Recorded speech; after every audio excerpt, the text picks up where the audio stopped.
Exclusive. LJ Reyes. Masama pa rin ba ang loob kay Paulo Abilino?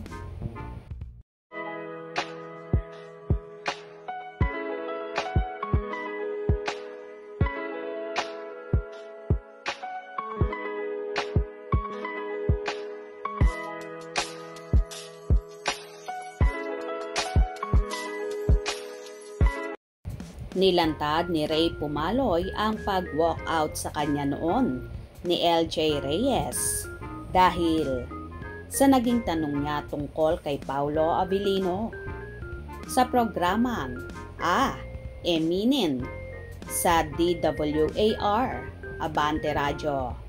Sinabi ni Pumaloy na doon nasira ang friendship nila ni LJ Reyes. Parang nasira rin yung tingin ko sa kanya bilang isang sweet at saka bilang okay nakachikahan, ani Pumaloy. Naalaala niya lang daw ito nang mapag-usapan nila ng co-host na si Dondon Cernino ang tungkol sa walkout. Sabi pa niya, hindi lamang daw walkout ang ginawa ni LJ, kundi dinabugan pa siya ng pinto nung ma-interview niya ito sa isang Sunday variety show. Tinanong siya ni Cernino kung bakit ginawa iyon ni LJ.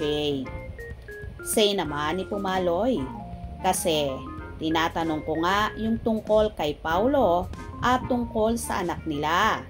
Kasi at that time ang init-init ng issue tungkol sa parang hindi pagsuporta yata.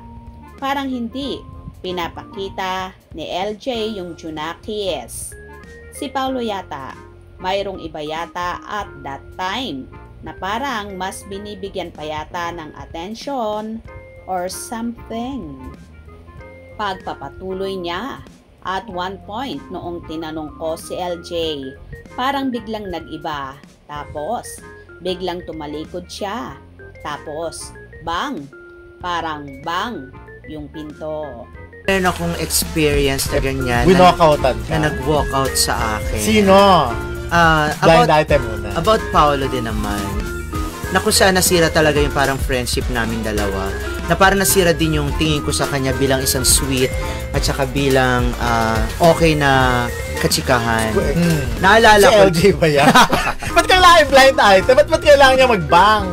Kasi nga tinatanong ko nga yung tungkol kay Paulo at tungkol sa Kaloka si LJ Reyes. May ganun palang ganap dati. Well, matagal naman na yon. Siguro naman naka-move on forward na rin si LJ at wala na rin siyang sama ng loob kay Paulo Abilino. Dahil alam naman ng lahat na marami na nagsusuporta si Paulo kay Aki at sa naging panayam naman noon kay LJ Reyes, good father naman daw si Paulo sa anak nila. So it means walang problema si LJ pagdating sa sustento ni Paulo sa anak.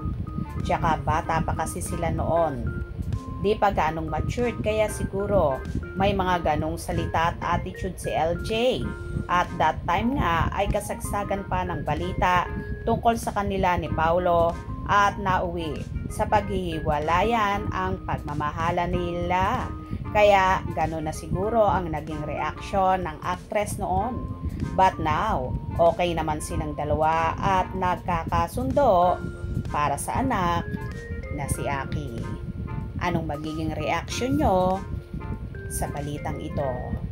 Hope you enjoyed. Please subscribe for more info.